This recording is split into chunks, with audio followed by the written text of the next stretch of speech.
దిల్సుఖ్ నగర్ ప్రజలకు నిర్మించాలి పక్కా ఇల్లు, నిర్మించాలి పక్కా ఇల్లు. బాబా ఎంత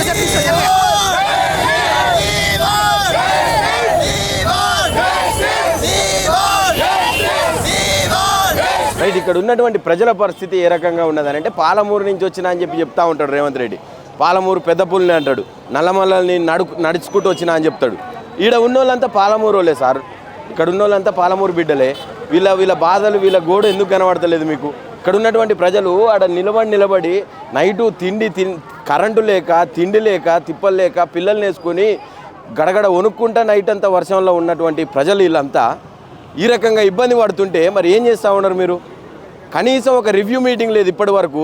కొండాపూర్ ఆ ప్రాంతాలన్నీ కూడా, హైటెక్ సిటీ, గచ్చిబౌలి, కొండాపూర్ ప్రాంతాలన్నీ కూడా నీటిమయం అయిపోయినాయి, మునిగిపోయినాయి అన్నీ. దాని మీద రివ్యూ మీటింగ్ లేదు, ట్రాఫిక్ మీద రివ్యూ మీటింగ్ లేదు. కనీసం ఎక్కడన్నా పేద ప్రజలు ఇబ్బంది పడ్డరా, ఇక్కడ ఉన్నటువంటి గుడిసెలు ఏమైనా కూలిపోయినాయా, చెట్టు తిరిగి గుడిసె లోపల పడి పిల్లలకు దెబ్బలు తాకినాయంట, దాని మీద ఒక రివ్యూ మీటింగ్ లేదు. దేనికి నడిపిస్తూ ఉన్నారు ప్రభుత్వం? సార్ ప్రజల గోడు వినండి. మీ పాలమూరు బిడ్డలు కదా వీళ్ళంతా, రేవంత్ రెడ్డి మీ సొంత జిల్లా నుంచి వచ్చినటువంటి బిడ్డలు వీళ్ళంతా. కనీసం వీళ్ళకు ఇల్లులు ఇచ్చేదట పెట్టు. ఇప్పుడు కనీసం ఏదైనా ప్రమాదవశత్తు ఏదైనా జరిగినప్పుడు, లేకుంటే ఇట్లాంటి ఏమన్నా వచ్చినప్పుడు పట్టించుకోవాల్సినటువంటి నైతిక బాధ్యత తెలంగాణ రాష్ట్ర ప్రభుత్వం ముఖ్యమంత్రి మీద ఉంటుందా ఉండదా? ఏం జరుగుతూ ఉన్నది అసలు? ఏం చేస్తూ ఉన్నారు ముఖ్యమంత్రిగా ఉండి? ఒక హోంశాఖ మంత్రిగా మీరే ఉన్నారు, ముఖ్యమంత్రిగా మీరే ఉన్నారు. ఏది పట్టించుకోకుండా ఇంత దారుణమైనటువంటి పరిస్థితి తీస్తూ ఉంటే అసలు ఏం చేస్తూ ఉన్నారు? ఒకసారి చూడండి బిడ్డల పరిస్థితి. ఇక్కడ ఉన్నటువంటి అమ్మలు, అక్కలు అందరూ కూడా చక్కెరొచ్చి పడిపోతూ ఉన్నటువంటి పరిస్థితి కనిపిస్తూ ఉన్నది. వాళ్ళు ఎండకు నించొని చక్కెరొచ్చి పడిపోతూ ఉన్నటువంటి పరిస్థితి ఉన్నది. ఇంత దారుణమైనటువంటి వ్యవస్థలో వీళ్ళు బతుకుతూ ఉన్నారు. మా పాలమూరు బిడ్డ గెలిచిండు, మాకు ఏదో చేస్తాడని చెప్పి ఒక కొండంత ఆశతోటి, మాకు ఇల్లులు వస్తాయేమో అన్న నమ్మకంతో ఇక్కడ బతుకుతూ ఉన్నటువంటి పాలమూరు ప్రజలంతా ఈరోజు మీ పాలన పోతే బాగుండనే స్థితికి వచ్చింది. ఇక్కడ ఇంత దారుణమైనటువంటి వ్యవస్థలో బతుకుతూ ఉన్నామా మేము అని చెప్పి మాట్లాడుతూ ఉన్నారు. ఒక ఫ్రీ బస్సు తప్ప మీరు ఇచ్చింది ఏంది వీళ్ళకి ఇంతవరకు ఏమి ఇవ్వకుండా, ఒక ఆడోళ్ళకి కావచ్చు, మగోళ్ళకి కావచ్చు, ఇంతవరకు మీరు ఏమి ఇచ్చింది లేదు, ఏం చేసింది లేదు. ఇంత దారుణమైనటువంటి వ్యవస్థలో ఉన్నారు. ఒకసారి ఇక్కడ ఉన్నటువంటి ప్రజలను కూడా, ఇంకా కొంతమంది జెంట్స్ని కావచ్చు, వీళ్ళందరూ కూడా ఏమనుకుంటున్నారు ఏందనేది కూడా మాట్లాడి తెలుసుకునే ప్రయత్నం చేద్దాం. ఒకసారి వీళ్ళ గోడును వినండి, మీరు ఏం చెప్తారు అన్నారు. అలా ఏం చెప్తారు? ఇప్పుడు మీ దాదాపు 3 సంవత్సరాలు అయితే ఉన్నది. గతంలో ఏం చేసిండ్రా, ఎట్లా పోయిందా, ఇప్పుడు ప్రెజెంట్ వచ్చిన తర్వాత మా పాలమూరు బిడ్డ గెలిచిందని చెప్పి కొంత సంతోషం, ఆశతోటి ఉండే ఉంటారు. ఇప్పుడు ఏం చెప్పాలనుకుంటున్నారు ఈ స్థితి? మాకేం లేదు, 1000 రూపాయలు కట్టించింది కాంగ్రెస్ ప్రభుత్వమే. ప్రభుత్వం ఉన్నప్పుడు ఏం చేసారు, ప్రతి వాళ్ళు 1000 రూపాయలు కట్టండి, మీకు ఇల్లు ఇక్కడనే మంజూరు చేసి, మేము ఇక్కడికి వెళ్ళి ఏం చేస్తున్నాం అంటే, ఇక్కడ మాకు ఇక్కడనే కావాలంటున్నాం. వాళ్ళు ఏదో ఎక్కడ పంపించాలంటే మేము 35 సంవత్సరాలు ఇక్కడ ఉన్నది, కరెంటు బిల్లు, నల్ల బిల్లు, ఓటర్ లిస్టు అంతా ఇక్కడ ఉన్నది. మీరు ఇక్కడికి వెళ్ళి పోయి ఏమన్నా ఉండురు అంటే మేము ఉండలేకపోతున్నాం. ఎందుకంటే ఇక్కడనే నివసించినప్పుడు పక్కన కట్టిన ఇల్లు ఉన్నది, ఇక్కడ కూడా జాగ ఉన్నది. జాగ లేదనుకుంటే మేమేదో వెళ్ళిపోయడానికి రెడీ ఉండొచ్చు. ఇక్కడ జాగ ఉన్నది, మొత్తం ఇక్కడనే కరెంట్ బిల్లులు, నల్ల బిల్లు చేసుకుంటే అన్ని చేసుకుంటాం. డాక్యుమెంట్ కూడా ఏమన్నా ఉన్నదిరా బాబు, కోర్టులు ఉన్నదంటే మేమే తిరిగి దాన్ని డాక్యుమెంట్ తెచ్చినాం. అది గవర్నమెంట్ భూమి అన్నట్టు తెచ్చినాం. ఈ ఎమ్మెల్యే అది లింక్ ఉన్నది, అది ఉన్నది, కోర్టులు ఉన్నది అది అంటే కూడా దాని క్లియర్ అయిన సర్టిఫికేట్ తెచ్చినాం.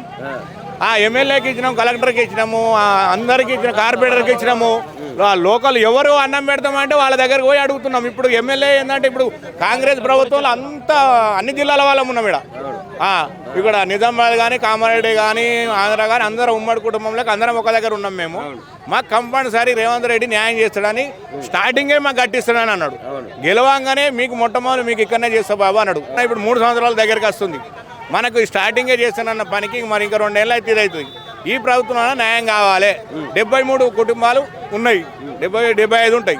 ఆ 75 కుటుంబాలకు న్యాయం జరగాలి. దక్షిణమే రేవంత్ రెడ్డి నిర్ణయం చేసుకొని ఇక్కడ పునఃప్రవకరణ తోలి మాకు ఏదైనా ఇప్పుడు పట్టాలు ఇచ్చినా సరే సార్, మాకు ఇల్లు కట్టకున్నా సరే, ఇప్పుడు గవర్నమెంట్ దగ్గర పైసలు ఇవ్వమంటారు, పట్టాలు ఇవ్వను, ఎవరి దానికి పట్టాలు ఇచ్చేసినా ఎవడైనా కట్టుకునేదో కట్టుకుంటాం, దాన్ని గోడలో ఏదో చేసుకుంటాం కదా. ఈ రేకులు ఉండే వారికి ఏమవుతున్నాయి, రాత్రి చెట్టు కూలింది, 10 గుడిసెలు, వాళ్ళు లేరు. 6 గంటలకు అంతా అనొస్తుందని అక్కడిక్కడ ఉన్నారు కాబట్టి బచాయించిపోయినాము. ఒకవేళ అదే అర్ధరాత్రి ఒక నైట్ కూడా పడడానికి అందరం చచ్చిపోదు. అంటే ప్రభుత్వానికి ఎంత నిర్లక్ష్యం అనేది ఇప్పుడు చూడు.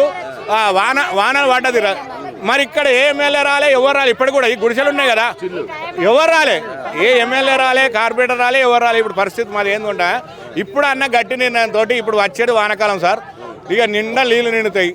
73 కుటుంబాలు రోడ్డు మీదకి పోతాయి కాబట్టి ఇప్పుడు తొందరగా మాకు ఏదైనా నిర్మాణం చేసి మీకు పట్టాలో ఏదైనా చేస్తారో బాబా అని కలెక్టర్ తోటి ఏదైనా ఒత్తిడి చేసి మాకు చేసిస్తారని మేము కోరుకునే కోరిక ఏంటంటే మా ఎమ్మెల్యే మాకు దగ్గర ఉన్నాడు ఇది అవుతాడు అని ఇప్పుడు కాంగ్రెస్ ప్రభుత్వం 2 సార్లు మనం డబ్బులు కట్టింది ఉన్నది 1000 రూపాయలు కట్టింది అప్పుడు న్యాయం జరగకుండా ఇప్పుడన్నా న్యాయం చేస్తారేమో రేవంత్ రెడ్డి వాళ్ళన్నా న్యాయం అవుతామని కోరుకుంటున్నాము ఆ 1000 రూపాయలు కట్టిన రిసిప్ట్లు కూడా ఉన్నాయి మావి ఇప్పుడు 2 సార్లు కదా కాంగ్రెస్ ఇప్పుడు వచ్చింది ఇప్పుడు ఇందిరమ్మ ఇల్లు అంటే అప్పుడు కట్టినాము అప్పుడు కాలేదు మరి ఇప్పుడైనా న్యాయం చేయాలని అనుకుంటున్నాం మేము ఇది ఉన్నోళ్ళం అందరం ఇక్కడ ఉన్నాం ఈ మీడియా మా దారుణన్న అందరికి దృష్టికి ప్రజల దృష్టికి పోయి ఎమ్మెల్యే దృష్టికి పోయి కలెక్టర్ దృష్టికి పోయి మీ దారుణన్న న్యాయం జరుగుతుందేమో మీరు సహకరించిన దానికి ధన్యవాదాలు చెప్తున్నాం.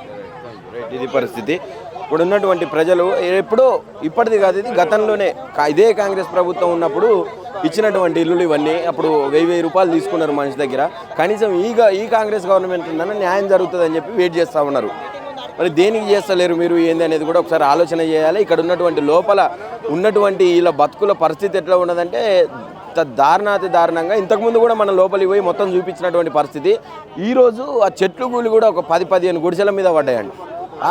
ఇన్ కేసు అందులో ప్రజలుంటే ఒకవేళ నిజంగా మనుషులుంటే పరిస్థితి ఏ రకంగా ఉండేది, ఎంత ప్రాణ నష్టం జరిగి ఉండేది. చిన్నపిల్లలు ఉంటారు, స్త్రీలు ఉంటారు, గర్భిణీలు ఉంటారు.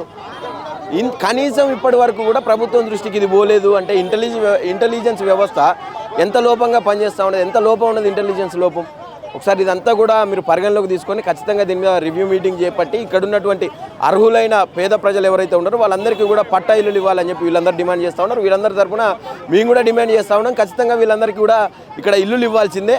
వీళ్ళకి ఇల్లులు ఇచ్చిన తర్వాత మీ పాలమూరు బిడ్డ అని చెప్పి మాట్లాడుతూ ఉన్నాం. పాలమూరుకు సంబంధించినటువంటి ప్రజలు చాలామంది ఉన్నారు ఇక్కడ. వాళ్ళ రుణం తీర్చుకొని మీరు ఏదైతే పాలమూరు పేరు చెప్పుకొని మీరు ముఖ్యమంత్రి అయ్యారో ఆ రుణం ఖచ్చితంగా తీర్చుకోవాల్సినటువంటి టైం వచ్చింది. మీరు చేయాల్సినటువంటి తక్షణ కర్తవ్యం వీళ్ళకి ఇల్లులు ఇవ్వడం.